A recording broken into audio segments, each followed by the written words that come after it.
ابو محجن ثقفی رضی اللہ تعالیٰ عنہ شراب پیتے تھے.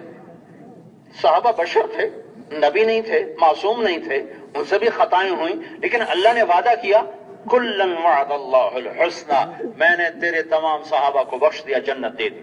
بس لہذا ہم کسی صحابی پہ تنقید نہیں کر سکتے، اعتراض نہیں کر سکتے کہ اللہ نے معاف کر دیا. شراب کی عادت تھی، ہر دفعہ کوڑے کھاتے پھر پیتے، کوڑے کھاتے پھر پیتے، اور جنگ میں شریک ہیں. ان کو گھر نہیں بھیجا، میدان جہاد میں شراب پی رہے ہیں، کوڑے کھا رہے ہیں، لڑ رہے ہیں. آخر سعد بن وقاص نے نا قادسیہ میں پہنچ کے تنگ آ کے اس کو جیل میں ڈالو، اس کو بند کر، جب تک توبہ نہیں کرتا اس کو نہیں چھوڑوں گا. قادسیہ کی جنگ نے ایران کا فیصلہ کیا.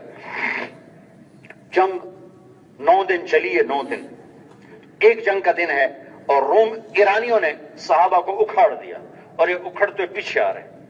تو یہ دروازے سے دیکھ رہے ہیں کہ مسلمانوں کے قدم اکھڑ رہے ہیں. یہ بے ماہی بے آب کے مچھلی پانی کے بغیر تڑپ رہے، کیا کرو. اتنے میں حضرت سلمہ گزری.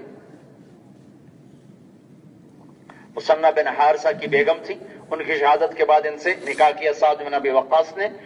کہنے کہ سلمہ میری بیڑیاں کھول دے، یہ دروازہ کھول دے، مجھے ساتھ کا گھوڑا دے دے، تلوار اس کے ڈھال دے دے، میں اگر شہید ہو گیا تو ان سب کی جان چھوٹ جائے گی مجھ سے، اور اگر میں بچ کے آ گیا تو یہیں آ کے بیڑیاں پہن کے بیٹھ جاؤں گا.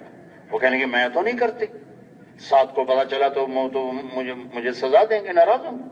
وہ چل پڑی تو کفا حسنا ان تلتقی الخیل بالقنا واترک مشدودا علی وفا کیا. میرے دکھ کے لیے اتنا ہی کافی ہے کہ حق و باطل ٹکرا رہے ہیں اور میں بیڑیوں میں بندھا ہوا بیٹھا ہوں. تو اس پر وہ نرم ہو گئی، واپس آئی، دروازہ کھول دیا، اور حساد کا گھوڑا بھی دے دیا، تلوار بھی دے، ڈھال بھی دے دی. انہیں اپنا منہ چھپایا، اور ایک طرف سے جو حملہ کیا.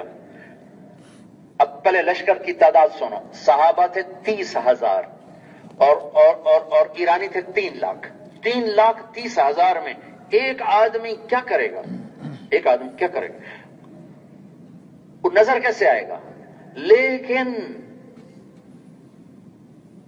پیا جس کو چاہے سہاگن وہی ہے، نہ کالی کو دیکھے نہ گوری کو دیکھے، پیا جس کو چاہے سہاگن وہی ہے.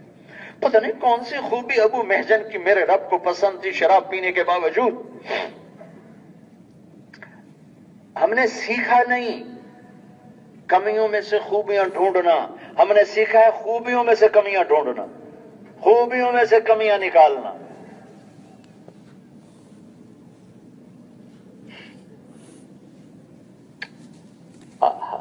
ایک طرف سے جو حملہ کیا ہے، کھلبلی مچ گئی، کھلبلی. جدھر ایرانیوں کا دباؤ دیکھتے وہاں شیر کی طرح جھپٹتے. اکیلے آدمی نے ایرانیوں کے دباؤ کو روک دیا، یہاں تک کہ رب ذوالجلال کی قسم سارے لشکر میں ایسے بجلی کی طرح بات پھیل گئی. اللہ نے فرشتہ بھیج دیا. چہرہ چھپا ہوا ہے، نظر نہیں آ رہا، اور رفتار بجلی ہے، آواز میں کڑک ہے، تلوار میں تیزی ہے، کاٹ بے خطا ہے.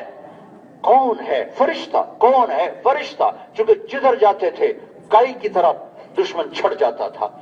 اکیلے شخص نے 3 لاکھ کے مجمع کو روک کے پھر پیچھے ہٹا.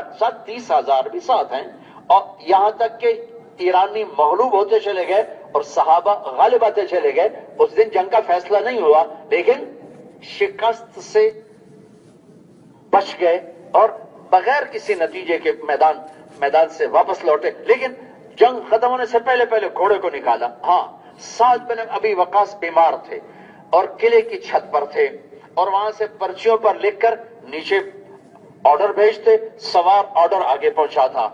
تو جب ایک دم وہ نمایاں ہوئے حملوں میں، 30,000 جمع 3 لاکھ میں وہ اتنے نمایاں ہوئے کہ سعد کہنے لگے یہ کون ہے؟ جدھر جاتا ہے کھلبلی مچ جاتی ہے، پاسا پلٹ دیتا ہے.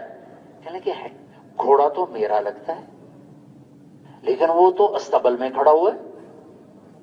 پھر غور سے دیکھا، کہنے لگے ہیں یہ حملے کا انداز تو ابو محجن کا لگتا ہے، پر وہ تو قید میں پڑا ہوتا ہے، یہ کون ہے؟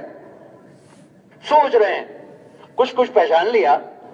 گھوڑا تو میرا ہے، میرے گھوڑے کی جو اٹھان ہے یہ تو میرے گھوڑے جیسی، اور حملے کا انداز ابو محجن جیسا ہے، گھوڑا استبل میں، ابو محجن جیل میں، تو یہ کون ہے؟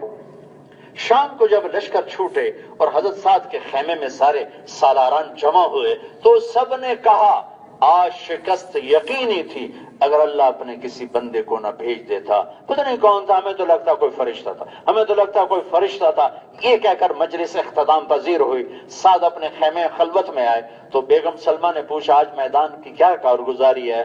کہ بس آج تو عجب ہی ہوا، ایک اللہ کے بندے نے آ کر ساری جنگ کا پانسا پلٹ دیا۔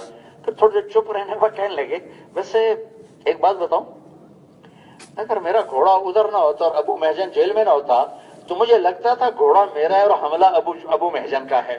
کہنے لگی سلمہ اگر میں ایک بات بتاؤں تو آپ ناراض تو نہیں ہوں گے؟